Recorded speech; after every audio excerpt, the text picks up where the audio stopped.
Hey, this is Josh with the Fun Times Guide, and today we're looking at my 20th century type coin set. I think if there's one kind of grouping of coins I could ever keep, and just one, it would be this set. The reason why is it contains basically one example of every major design type seen on US coins during the 20th century. We have here the Indian cent, Lincoln wheat cent, Lincoln memorial cent. We have here Liberty nickel, Buffalo nickel, Jefferson nickel, Liberty head or Barber dime, winged Liberty head or Mercury dime, Roosevelt dime, Liberty head or Barber quarter, standing Liberty quarter, Washington quarter with heraldic eagle reverse, bicentennial quarter. We have here a Liberty head or Barber half dollar, a walking Liberty, or as this one says here, Liberty walking half dollar, Franklin half dollar, Kennedy half dollar, bicentennial half dollar, Liberty head or Morgan dollar, peace dollar, Eisenhower dollar, bicentennial Eisenhower dollar, and Susan B. Anthony dollar. Now, a lot of people watching this who are completists, as I'll call them, notice two things missing here. The first thing is probably most obvious is that there's no gold in this set. Yeah, it's free of gold coins because gold coins are so expensive, and a lot of folks who build these kinds of 20th century sets don't really include gold along with them. Not that you can't. If you have a deeper pocketbook than I, you might include gold coins in such a set. But this one has no gold, and that's the most common type of format for these types of collections here. The other thing that some might notice is missing would be some of the subtypes or like variants among designs that are commonly collected among US coins. I think those looking at this area of the set see that the biggest omission is the 1943 steel cent, which I have an example of right here. This was struck 1943 out of a steel planchet coated in zinc. And the reason the US Mint struck the 1943 steel cent was to conserve copper for World War II ammunitions. Those who know their history know there was a lot of rationing going on during the early and mid 40s to conserve important commodities like copper, other materials for making artillery, ammunitions, and for other necessary things to help us win the war. And we don't have that coin in this set right here. And again, this is a very basic 20th century set. If there's one catch-all collection that a lot of collectors, at least in the United States, love to assemble, it's a 20th century set. I want to make sure I show you the back of this collection as well.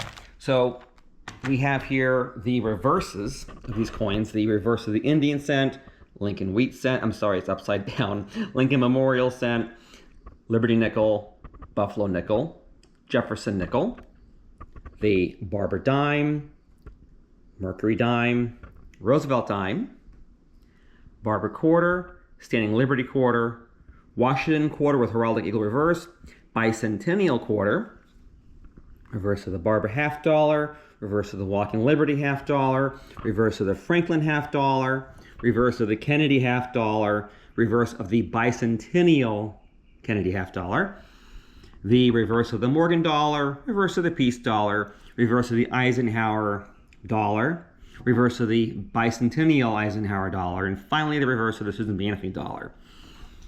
So how do you build a set like this? Well, there are many ways to do it. As I've kind of prefaced here, there are variants of the 20th century set. This is, again, a very basic 20th century set with 23 coins. Those who want to go a little more in depth might have a set that includes the 43 steel cent, maybe breaks out the silver and clad Washington quarters and Roosevelt dimes and Kennedy half dollars, might include the 40% silver Eisenhower dollar, might include, if you want to go even further still, might include both the clad and silver bicentennial coinage. And then, of course, those who have really deep pockets, again, might add in the gold. I have been building a 20th century set in some form or fashion since I first began collecting coins back in the early 1990s. As a matter of fact, I wanted to show you here some of my earlier iterations of building a 20th century set. I have here a picture of me from 1994 that shows me building the same type of set in a picture frame. Back in the early mid-90s, you could still commonly find in coin shops and such, these types of frames that consist of a cardboard panel with portals for each of the coins. This set here contains a few more coins in the set that you see here in this Capital Plastics holder right here.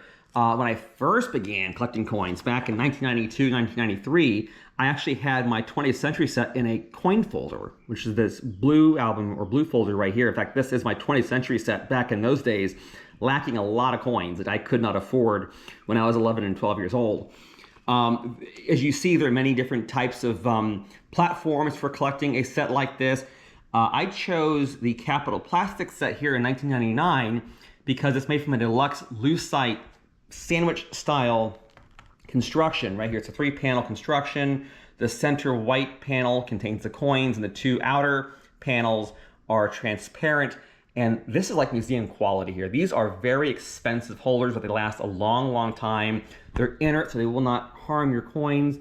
And I think make for really just a handsome display case. No matter what type of price point you're looking at, what your level of interest is in building such a set, I think this is just a great kind of a basic coin collection to assemble if you love US coins, as I do. So I hope that this video maybe inspired you to build a 20th century set, or at least give you some thoughts on different options for both how extensive it can be and for how to house it.